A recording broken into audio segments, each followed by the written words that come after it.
Salut à tous les gamers, vous êtes sur IGTV, vous êtes toujours à Octogone et là je suis avec Nico Fuso de FFG France. Yes, salut. Salut. Alors, grosse présence FFG sur le salon Octogone, combien de mètres carrés? Oh là, je ne sais même pas, 400 places assises. Et donc on était là pour organiser ce qu'on aurait pu appeler des championnats de France, mais donc FFG a changé les noms, on appelle ça maintenant des Grand Championships. Ground. Des grands. C'est des des Grand Championships. Parce que, tu vois, par exemple, c'est tout bête, mais aux États-Unis, quand ça s'appelait un National Championship, le grand territoire américain n'avait qu'un seul national. Alors qu'en Belgique, ils pouvaient avoir un national, en France, on avait un national. Donc les Américains, à un moment, ils se font... Ouais. Et puis ça On n'avait est beaucoup. puis ça n'avait pas de cohérence aussi sur le fait que sur le national français, on avait plein de joueurs étrangers qui venaient, des Espagnols, des machins, etc. Mais là j'ai vu que tu avais pas mal d'étrangers aussi sur Non, cette année pas tant que ça. Alors il y en a, tu vois, il y a des Anglais, des Espagnols, beaucoup des Italiens parce qu'on n'est pas loin, mais beaucoup moins que les années précédentes. Les années précédentes, la centralité de Paris, malgré tout pour les étrangers. Ouais. L'an dernier sur X-Wing, j'avais 20 Espagnols par exemple, parce que quand même 20 joueurs qui se ramènent ensemble, c'est donc là maintenant c'est des grandes championships parce que c'est donc des grands championnats régionaux on va dire qui sont ouverts à tout le monde sans contrainte de nationalité parce qu'à un moment quand on organisait des nationaux, je remonte un petit peu dans le passé, en 2014 par exemple, nous en France on disait le championnat est ouvert à tout le monde parce qu'il fallait faire des entrées. Par contre celui qui gagnera le billet d'avion ce sera le premier français. Ah oui, donc c'était le petit. Et comme il n'y avait pas de règlement central FFG, chacun faisait sa sauce. En Allemagne, c'était ne peut participer que quelqu'un qui a une adresse en Allemagne. Ouais. Oui, chacun faisait sa petite sauce. Puis à un moment, il y a des joueurs qui voyageaient pas mal, qui ont dit à FFG, c'est plus possible. Enfin, chacun fait son règlement. Quelque chose de borné. Donc il y a depuis 2 ans, ils ont dit que les nationaux étaient ouverts à tout le monde, que le pricing était ouvert à tout le monde, quel que soit. Donc ils ont averti tous les distributeurs étrangers qui faisaient ces trucs-là. Et puis là, ils ont décidé, pour plus qu'il y ait de confusion, de changer le nom du national comme ça, de tout reposer à plat. En Grand Championship. Donc c'est le gros tournoi annuel. Dans les grands pays, il y en a plusieurs. Chez nous, il n'y en aura qu'un. Donc là, on est sur les Grand Championships de 7 jeux différents. Ok. Alors, c'est 7 jeux. C'est 7 jeux. Il y a 5 jeux Star Wars. Star Wars Destiny, Star Wars Assaut sur l'Empire. Star Wars Destiny, petit jeu de cartes. Jeu de cartes et de dés à collectionner. Donc avec boosters, etc. Star Wars Assaut sur l'Empire dans le mode compétitif, puisqu'il y a 2 modes de jeu, il y a le mode campagne et le mode escarmouche. Star Wars X-Wing, le fameux. Le fameux, très connu. Star Wars Armada, un peu moins fameux, un peu moins connu, mais très non moins méritant. Ouais. Tout à fait. Et Star Wars Légion pour la première année. L'an dernier, aux Nationaux de France, on avait un petit événement Star Wars Légion, mais qui n'en avait pas le titre parce que le jeu venait à peine d'être démarré. Le jeu était sorti depuis 7 mois en fait. Et sur la première année d'un jeu, FFG ne fait jamais de grands championnats ou tout comme ça. Donc on a 5 Star Wars et les 2 autres c'est Keyforge, le jeu de cartes avec les decks uniques, et L5R, Légende des 5 anneaux, Legend of the Five Rings, Légende des 5 anneaux. Alors t'as en tête un peu le nombre de joueurs pour chaque jeu? Oui. Enfin oui, à peu près. À peu près. Donc sur X-Wing on est à 80 joueurs, sur Armada on était à 16, sur Légion on était à 24, sur Destiny on était à 42, sur Assaut sur l'Empire on était à 14, L5R 34, 36, un truc comme ça. Et puis Keyforge 70. 70. À la louche. C'est des influences qui sont un peu en dessous de ce qu'on avait l'habitude de voir. La faute à notre organisation, on a prévenu un peu tard. On se rend compte que déplacer les gens sur Lyon, c'est moins facile que déplacer sur Paris. Là, sans aucune... Lyon, c'est la 2e ville de France, mais c'est vraiment une histoire vraiment de centralité. C'est moins facile, quoi. La France des transports est ainsi faite que c'est moins compliqué. C'est assez centralisé. C'est plus compliqué. Déjà, à Tours, il faut prendre le train pour aller à Paris, pour aller à Lyon. Et même si tu vois les étrangers justement, les gars qui viennent d'Espagne, souvent ils étaient obligés de faire un changement d'avion, quoi. Alors qu'avant ils avaient un vol direct à Paris. Bah oui, c'est ça. Donc c'est des choses qu'on n'avait pas forcément maîtrisées. Il y a vraiment une histoire de délai, on l'a communiqué trop tard. Tout simplement, c'est que les gens, parce qu'il y a un budget pour louer cette salle, pour louer cet espace, nous c'est un gros budget. Alors je vais défaire peut-être des légendes urbaines tout de suite. C'est pas un moment où on gagne de l'argent, quoi qu'il arrive. On perd de l'argent parce que ce genre de salle c'est très très cher. Et puis tout le personnel, tous les arbitres, nous on les salarie, c'est pas des bénévoles. C'est des gens qui maîtrisent les règles, etc. Mais on les paye pour venir. Plus l'hôtel, les trains, etc. Donc c'est un budget important. Mais c'est un moment normalement où on doit faire plaisir aux communautés pour que les types ils repartent chez eux en étant contents. Donc je sais plus ce que je disais, pourquoi je parlais de ça. Bah, tu disais que c'était compliqué, que c'était pas rentable, donc faut pas penser que c'est le moment où FFG s'en met plein les poches. Non, pas du tout. Voilà. C'est un moment où on essaye de faire plaisir aux gens. Et donc du coup, c'est pour ça, comme il y a un budget important à débloquer pour ça, eh bien nous à notre niveau, moi à mon niveau, c'est pas moi qui dis on va mettre 20 000 € ce week-end, ça va être sympa. Tu les as pas sur toi pour toi? Bah non, c'est pas moi qui décide, tu vois. Donc et donc, tout simplement, la hiérarchie a un peu traîné à nous donner l'approbation. Donc c'est pour ça qu'on a communiqué tard. C'est pour ça qu'on se fait un peu pourrir sur Internet. Voilà, il n'y a pas de souci. Et tu seras corrigé l'année prochaine. Oui, voilà. Tu vas faire les promesses de politiciens. Ouais. Donc voilà. Ok. Alors, pour parler des jeux, du coup, là, ça dure depuis hier. Ça dure depuis vendredi. Vendredi même. Parce que le planning, forcément, pour animer les 7 jeux, il est un peu compliqué à mettre en place. Parce qu'il y a des conditions d'espace, etc. Donc l'idée, c'est que tous les jeux se déroulent en 2 journées, normalement. Une première journée de ronde suisse classique. On a pari les gars en fonction de leur nombre de victoires. Ouais. T'as nos deuxièmes matchs. Tu gagnes, tu joues contre quelqu'un qui gagne, tu perds contre quelqu'un qui perd. Donc en fonction des jeux, il y a des durées de ronde plus ou moins longues. Donc tu vois, le plus petit jeu, c'est Destiny, la ronde elle est à 35 minutes. Et le plus long, c'est Armada et Légion, où les mecs sont à 2 heures de ronde. Donc en fonction de ça, ils font un certain nombre de rondes dans la journée 1. À l'issue de cette journée 1, il y en a X qui sont qualifiés pour les tops. Donc le lendemain, des parties en élimination directe. Donc c'est pas toujours un top 8. Par exemple, Armada, c'est un top 4. Ouais, ça dépend vraiment de la population. Des tailles de trucs, ouais. Okay. La taille de l'événement. On a une sorte de guideline de FFG qui nous dit voilà, si vous êtes suivant le nombre de joueurs, vous faites un top 4, un top 8. Vous faites un top quelque chose. Donc là, du coup, on est sur les 2 tables de demi-finale top 4 d'Armada. 2 listes Empire. Donc 2 listes Empire. Et là, une liste Empire. Ça fait 3 Empires. 3 Empires contre le... Alors, il y a combien? Il y en a 1, 2, 3, 4, 5, 6, 8 même. Non, oui, 7 plus les transporteurs. Plus la Nébulon, c'est ça? Plus les Nébulon B. C'est un transport. C'est le transport, ouais. C'est le transport, ouais. Avec une petite... Voilà, donc là, du coup, ça va être 2 parties encore aujourd'hui. Ouais, 2 parties. Demi-finale et demi-finale et finale, tout à fait. Ah oui, il n'y aura même pas de petite finale. Il n'y a pas de petite finale, non. Alors ensuite, on est sur Star Wars Légion. Donc là, on est sur le top 8 Légion. Donc, alors... Avec notre ami Rio, qu'on salue au passage, qu'on essaie de déconcentrer parce que son adversaire m'a payé un petit peu. Alors vas-y, raconte-nous un petit peu comment ça se joue Star Wars Légion. Il a une liste type ce qu'on appelle barbecue dans le milieu, donc triple TLTT lance-flamme, donc il faut gérer les menaces tout de suite. On essaye de gérer les menaces, pour l'instant ça se passe bien, moi j'ai un mur de Death Trooper donc ça va. Donc, pour l'instant j'ai un peu de chance. C'est bien les Death Troopers? Parce que je vais les monter. C'est très bien. Et en VF c'est même encore mieux. Encore mieux? Ouais. Sur le tournoi Armada, là, je suis un peu plus... sur le tournoi Légion, je suis un peu plus pointu. Donc, on a choisi de faire un top 8 alors qu'avec 24 joueurs parce que c'est le premier.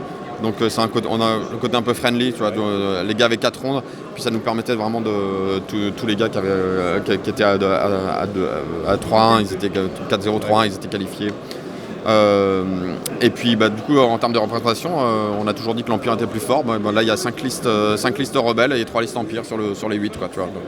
Donc l'équilibrage à venir. Mais c'est ça qui est intéressant aussi avec les tournois, c'est qu'on peut se rendre compte de des fois on pense que sur le papier quelque chose va être fort et puis au final le méta fait que c'est pas forcément le cas. Et même les joueurs étaient étonnés.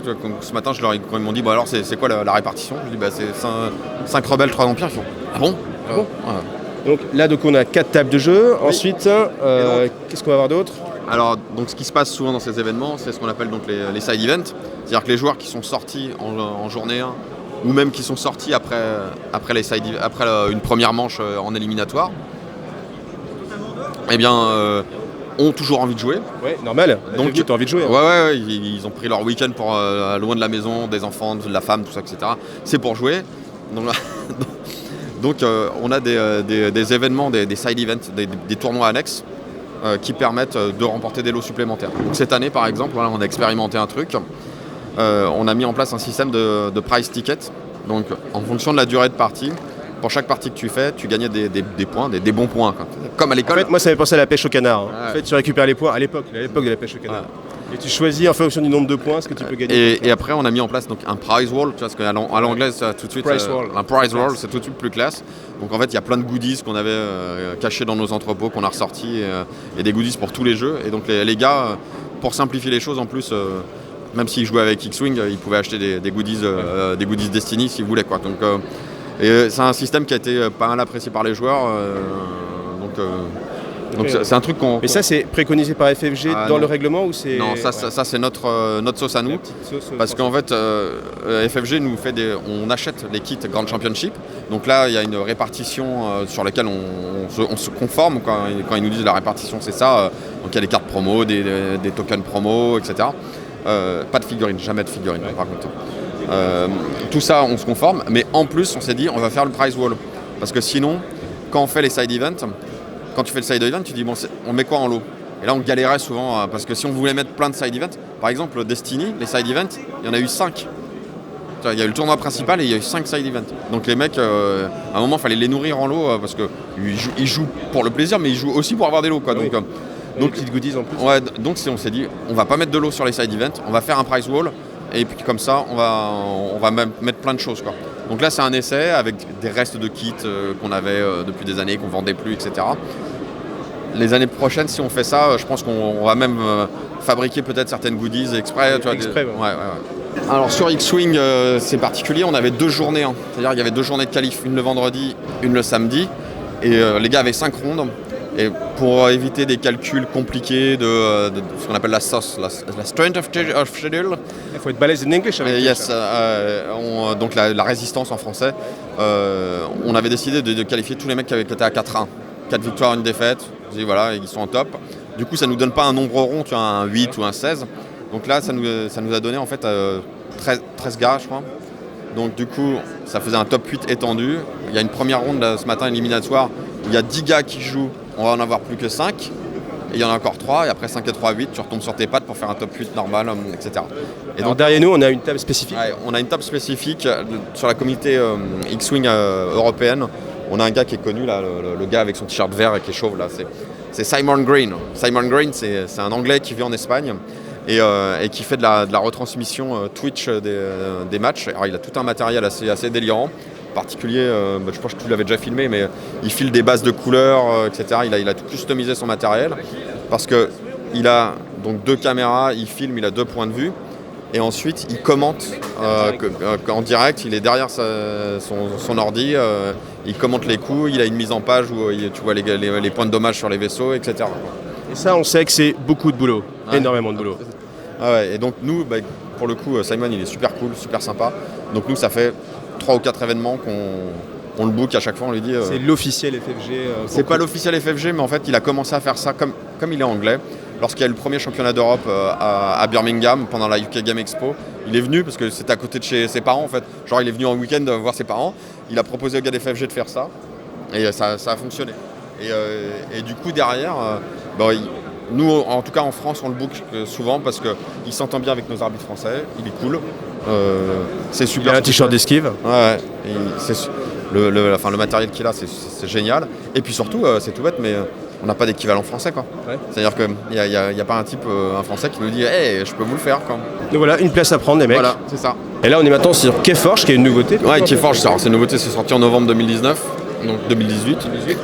Donc jeu de cartes avec ces trucs avec les decks uniques. En fait, tu fais pas de building, tu t'achètes ton deck, tu ne le modifies surtout pas et tu joues tel quel. Et ils sont tous uniques au monde. Ils sont tous uniques au monde. C'est un truc d'algorithme. Enfin, au niveau industriel, les mecs qui ont pensé ça, moi je reste baba.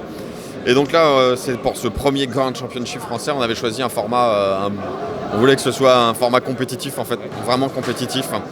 Donc on a choisi le format dit Archon, qui est opposé à Scellé. Donc Archon, ça veut dire que les gens viennent avec leur deck de leur choix. Ils ont choisi déjà. Donc ils ont choisi parmi leur collection de 200 decks. Ils ont acheté sur internet à vil prix. Ouais, ils choisissent. Ça c'est la première chose. Et surtout on a choisi un trilogie, je ne sais plus une triplette de deck. Ouais, une triplette de deck, donc je sais plus ce que c'est le nom. Ah, faut le dire en anglais, une trilogy. Je ne sais plus le nom du... Non, c'est pas trilogie. Donc le principe, par contre, je connais le principe, c'est que chaque joueur vient avec 3 decks. Quand il affronte un adversaire, il présente ses 3 decks. Les joueurs ont donc 4 minutes pour regarder les listes. Donc il faut connaître les cartes. Il faut connaître le jeu de cartes. Faut connaître les cartes. Et tu lui bannes un deck. Tu lui dis, ça tu joueras pas ce deck de la partie. On a maintenant chacun 2 decks pour jouer. Et pour gagner, tu dois faire 2 victoires, best of 3. Tu dois faire 2 victoires et tu dois gagner avec 2 decks différents. 2 decks différents. Tu ne dois pas gagner avec le même deck. Donc Donc c'est un format, c'est un peu plus long sur les rondes parce que souvent en magasin, ils font des rondes en 35 minutes pour... si tu fais un scellé, c'est-à-dire tiens, 10 € de participation, prends ton deck, ouvre-le, joue. Là, les gens, ils ont choisi leur deck et en plus, donc best of 3. Donc on avait des durées de ronde d'1h30, quoi. Et donc là, aujourd'hui, on est en top 8 ou top 16, je ne sais plus. Donc du coup, merci Nico. Est-ce que tu aurais une petite conclusion peut-être en tant que... Nous déjà, toi, ce qui était important pour nous, quelque part, c'est la première fois qu'on délocalisait cet événement. Parce qu'on d'habitude, on faisait ça sur Paris à 30 minutes des bureaux, quoi. Enfin un peu plus, parce qu'à Paris, il y a toujours de la circulation. Donc c'est une vraie première en termes de logistique, c'est pas du tout pareil parce que tu peux pas te rattraper sur des trucs. Tu peux pas aller chercher à imprimer un truc. Ouais, voilà, c'est ça. Ah, j'ai oublié ça. Attends, j'y vais. Non, là c'est pas possible. Donc ça nous a obligé à penser le truc différemment. On est super content de l'espace, ça c'est une certitude. L'espace, le mobilier, génial. Après, on va voir avec les joueurs, tu vois, quel est le retour de joueurs. On va prendre la température de la communauté, on va faire le bilan parce que. Alors, faut pas se leurrer, hein, Lyon c'est moins cher que Paris aussi, tu vois, il y a des choses comme ça. Et puis très rapidement cette année, je pense qu'on va dire aux gens, le prochain Grand Championship, il sera là ou là, mais on va le dire à l'avance. Très rapidement, ouais. Ça c'est une certitude. Okay. Et merci beaucoup Nico, et puis à bientôt pour une prochaine vidéo. Ouais, merci à toi. Ouais.